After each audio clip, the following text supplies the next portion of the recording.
Hello, everyone.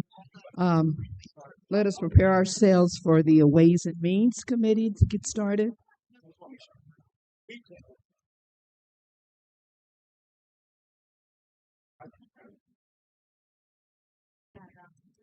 Okay.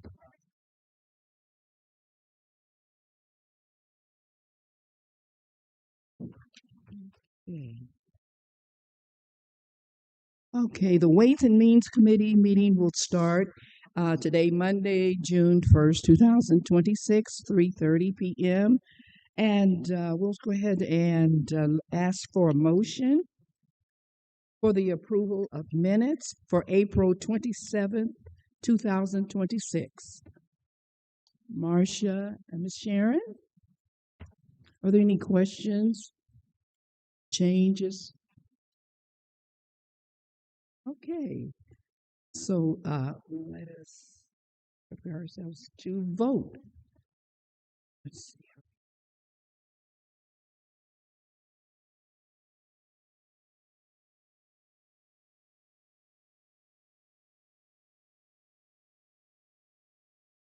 Mine doesn't work.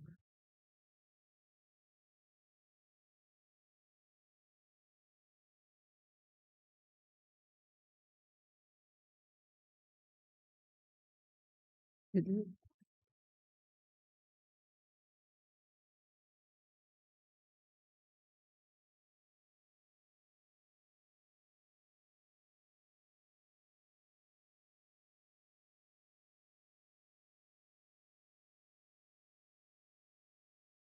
That's accepting yet.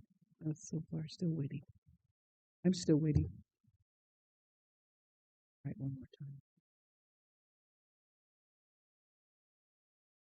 Okay, I'm ready. Okay,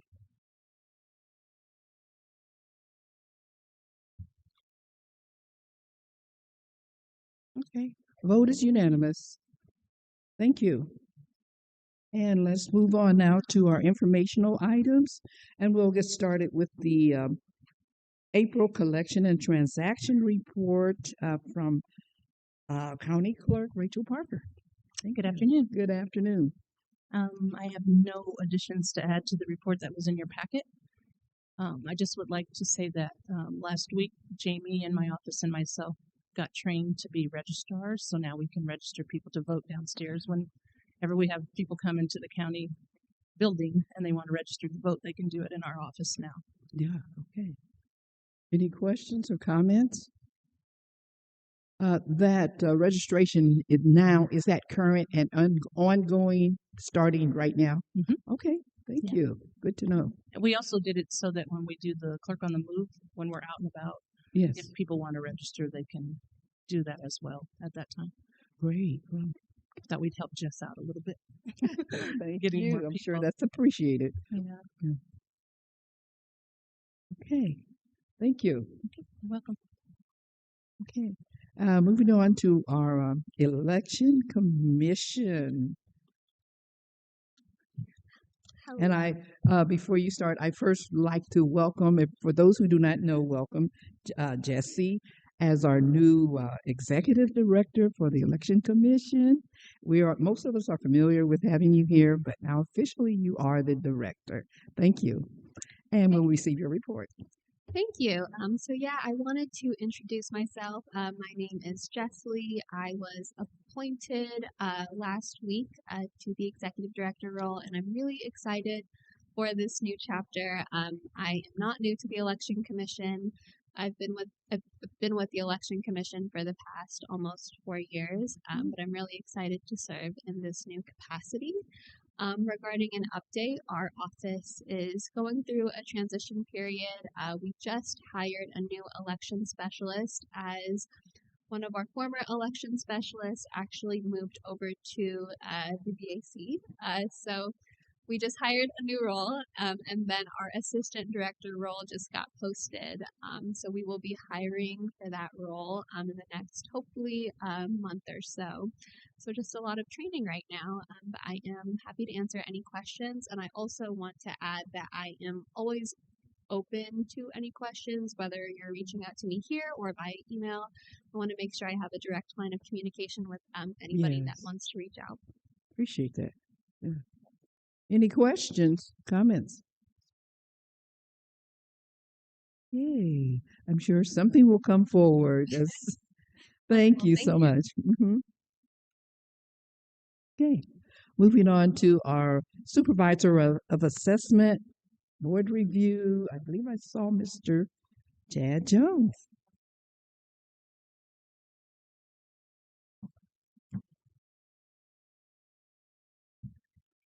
Hello. Hello.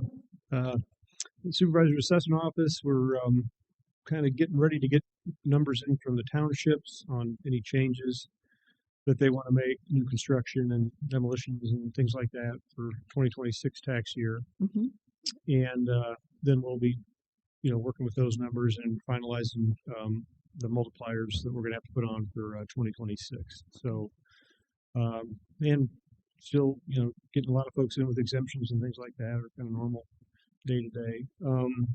Board review, our session actually started for 2026 today. We've got 3 board review members, but one of the 3, Greg Fletcher, is going to be stepping down probably the middle of the month. He's been the chairman for the last several years, so we're going to have to find a new board of review member, and so we're starting that search, trying to get some names together and things. So, Okay. so yeah, we'll be working on that. We got a couple of ideas that might work, so that's good. Good to know. And those guys are busy answering some PTAB cases right now, and so they're keeping pretty busy. And then we'll have a bunch of exemption hearings coming up for non-homestead exemptions now that they're back in session. So Okay. we're working on some of that. So that's about it. Happy to answer any questions. Any questions, comments? Well, thank you. Okay, Mhm. thank you. Okay. Moving on to our treasurer's report from Brendan Martin.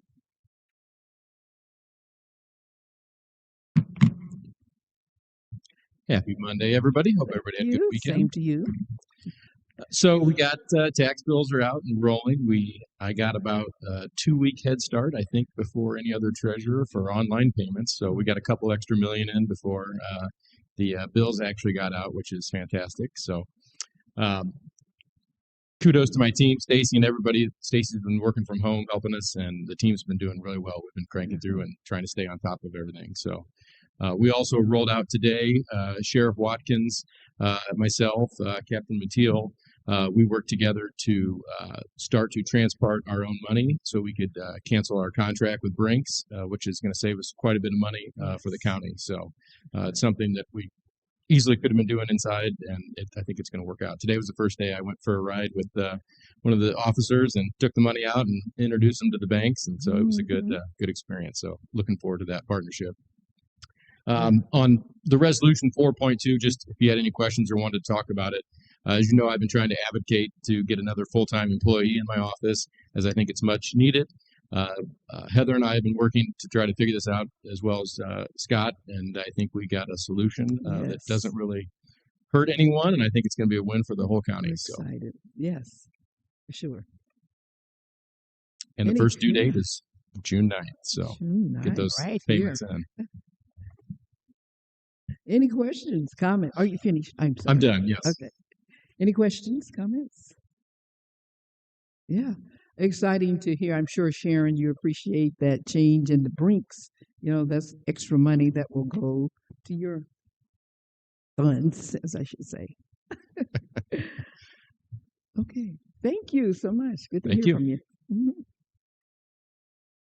Okay. At this time, we'll hear from our Veterans Assistant Commission, Mr. Mike Brooks.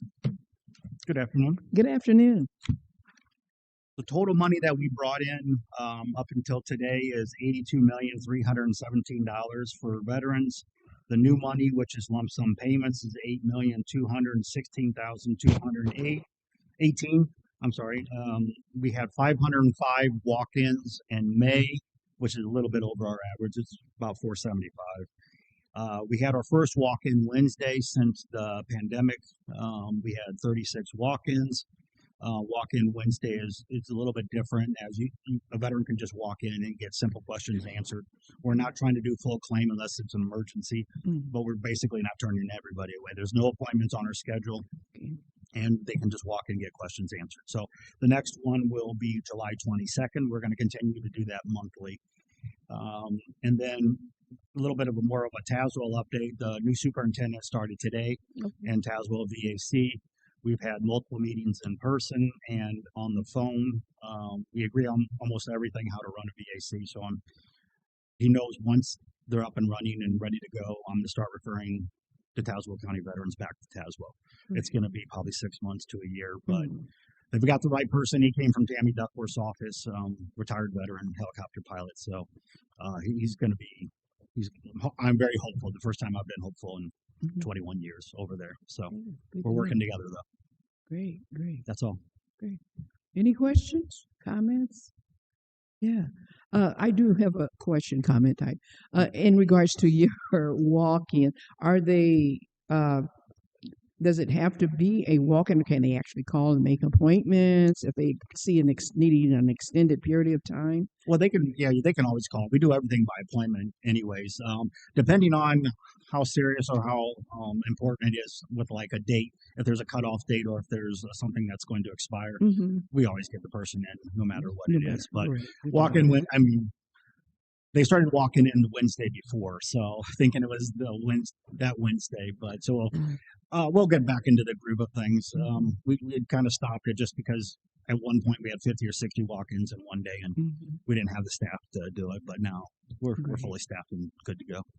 When you mentioned Wednesday before, what does that mean? The week before walk-in Wednesday. The walk-in Wednesday is the last Wednesday of the month. There's a specific day. Yeah. Okay. Because we do that so if we want to save a day to claim, it's right before the end of the month. Oh, gotcha. And it gets them extra pay for one extra month if we do it that way. So that's why we're just looking out for the veteran or the dependent. Okay. Hey, I see none. Thank you. Thank you. Okay. Moving on to another informational item, we have a presentation by Scott regarding the Peoria Heights Property Tax Abatement Program. All right. Thank you, Madam Chair. This will also be an informational item at Executive Committee tomorrow. And if there's a consensus amongst the board members present at both committees, we would likely bring it back to this committee for an action item next month. So in 2024, the General Assembly passed and the Governor signed into law an act that created a new section in the property tax code. That new section is called or is titled a special homestead exemption for certain municipality built homes. So the way the program works is if you are Cook County, this was automatically enacted. If you're in any county other than Cook, the county board can create it by resolution or ordinance. We had Peoria Heights come to us and ask us to enact it. We did a little bit of research, and that's what we want to share. So the exemption is strictly for new home construction where the municipal government owns the land and played the part in building the new home, and then they're selling it to a private property owner. So in the village of Peoria Heights, there's about 15 properties that would likely qualify. City of Peoria, if you include all the land bank properties that they have, it's probably 1,000 parcels or thereabouts, maybe a little bit more. But the key component is the municipal government has to be part of the process of constructing the home. They can't, say, sell it to a third-party developer who then develops the home or builds the home. But let's assume for a second that all those boxes are checked. What the new homeowner gets, as long as it is their primary residence and they continue to live there, they will get an exemption of 50% of the EAV for years 1 through 8. And then in years 9 and 10, they get a 33% reduction in the EAV. The legislation, when it was written, also put into place protections so that there aren't multiple exemptions being applied simultaneously. So if a property that is eligible for this exemption or receives this exemption, then there are other exemptions that they might be eligible for that they will not. Those will not be able to be applied, and those include homestead exemptions for persons with disabilities, homestead exemptions for veterans with disabilities and veterans of World War II, senior citizen homestead exemption, the low-income senior citizen assessment freeze homestead exemption, or the general homestead exemption. So if you get the municipal built exemption, you don't get any of those on top of it because the municipal built home exemption is pretty substantial. Like I said, the Heights has roughly 15 properties. They would have to, develop those and then sell them. The benefit is that, we all get a property that is not on the tax rolls today, going on the tax rolls with improvements. So that means there'll be a higher assessed value. And, I don't want to speak for any of the offices and departments that are in the tax cycle, but we already manage, as I just rattled off, I think 5 or 6 of them exemptions already. This is another exemption that probably does not have a whole lot of activity that we'll see to it because, the municipal government does have to put forth the effort and the financial means to construct a new dwelling on that vacant piece of parcel before it can be sold and then participate in the program. So that's kind of a high-level summary of what the exemption is and what the Heights has asked us to do, Madam Chair. And then, like I said, we'll talk about it at Executive Committee tomorrow as well. And if there's consensus, we'll bring it back as an action item next month. Happy to answer any questions. Any questions or comments? Ms. Sharon? Scott, can you just send us additional information like on I want more information, I guess. Yeah, absolutely. Well, we've got a draft ordinance that we'll distribute along with an agenda briefing that is written up, assuming everything goes okay. It'll be modified based on discussion that we have today and tomorrow. And happy to circulate that to everybody. Ms. Marcia? Thank you. So you had mentioned that there was like 5 or 6 properties you thought within the Village of Peoria Heights, there's 14 or 15. Okay. So, but are they built already, or they're just thinking about it? So there's 14 or 15 properties that the village owns outright that are undeveloped today. So they're a vacant piece of property or vacant lot.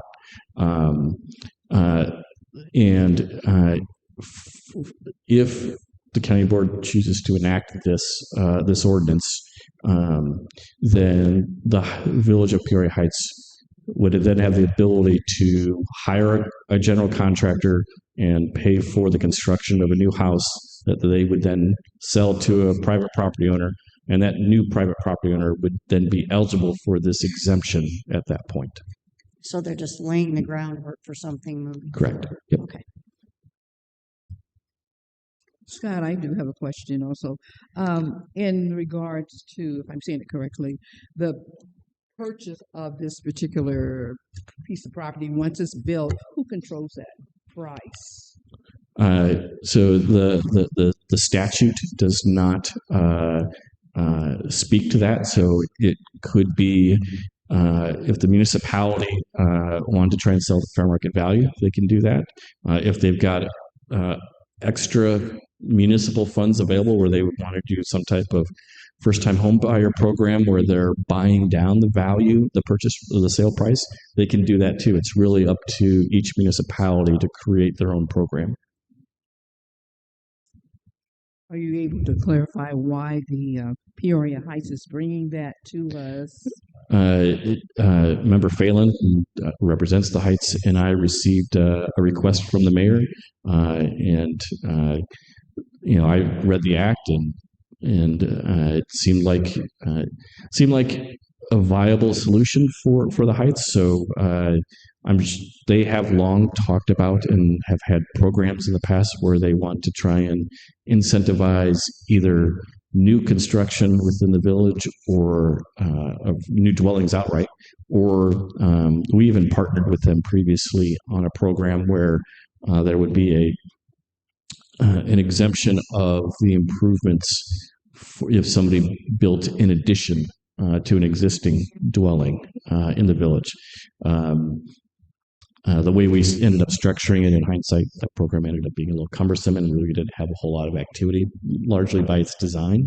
But I think this act is a statewide law, and it's pretty straightforward, and it creates another opportunity for the village to try and stabilize neighborhoods, increase their population. The village of Peoria Heights is landlocked, so they can't annex land and grow geographically. They can only maintain what they have and try and grow by population by filling in those vacant lots or increasing density. So I think this is one more tool in the toolbox for the village, and based on how the statute is written, it would be applicable to all 13 of our municipal governments. So we can't just do it just for Peoria Heights. It would be applied countywide to all 13 municipalities. Any other questions, comments? Okay, we'll look forward to further discussion on the exec committee tomorrow. So tomorrow. Okay.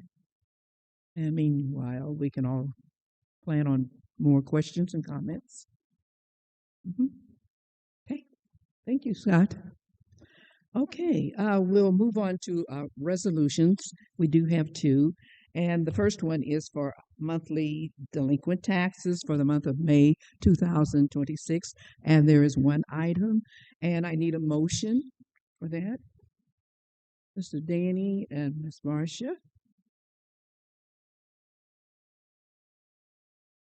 Any comments or questions on that?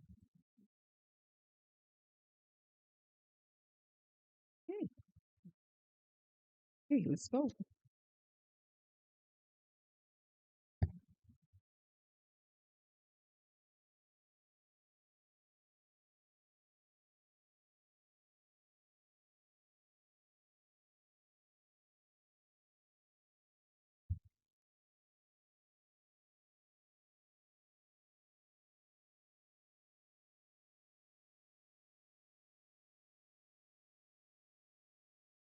Okay, the vote is unanimous. Thank you. And then moving on to our second resolution, and that resolution is for neutral staffing and budgetary adjustments in treasurer and financial department. If we want to have further discussion, let's first get a motion on the floor for that. Sharon and Danny. Okay. Okay, we have two people coming forward. Thank you.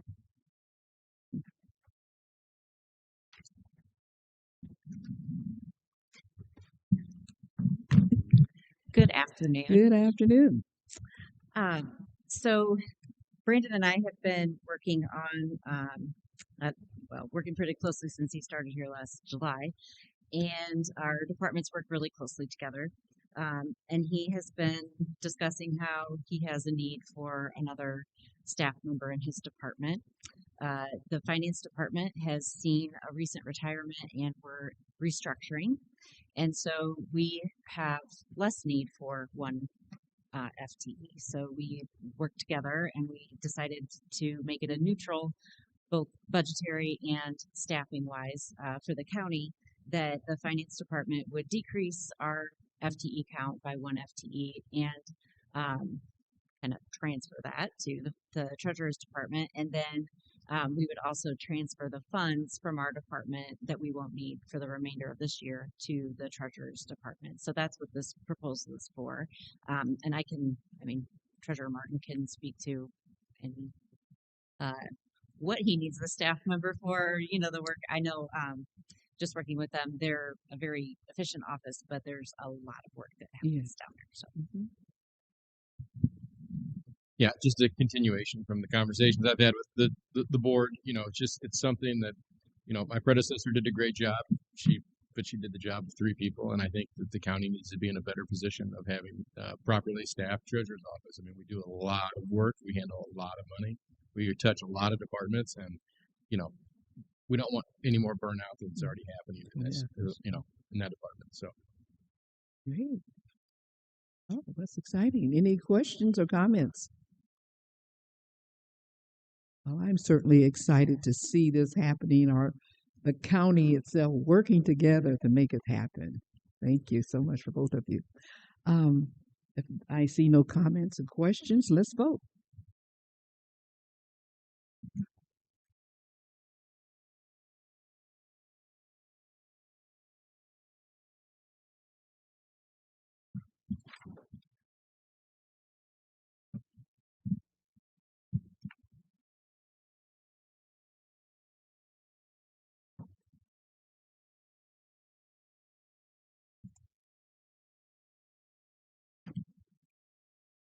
Okay, well, thank you. The vote was unanimous. Thank you. All right, moving on to public comment. Are there any? I see none. Miscellaneous. For those who I have one, of course, for those who I have not said this to, I acknowledge my granddaughter Malia is here from Dallas, Texas. If you weren't in the last week, stand up, Malia, and say hi to everybody. But just again, she told me this was her 3rd year. I've lost track. 3rd, 4th. Oh, I don't know about that.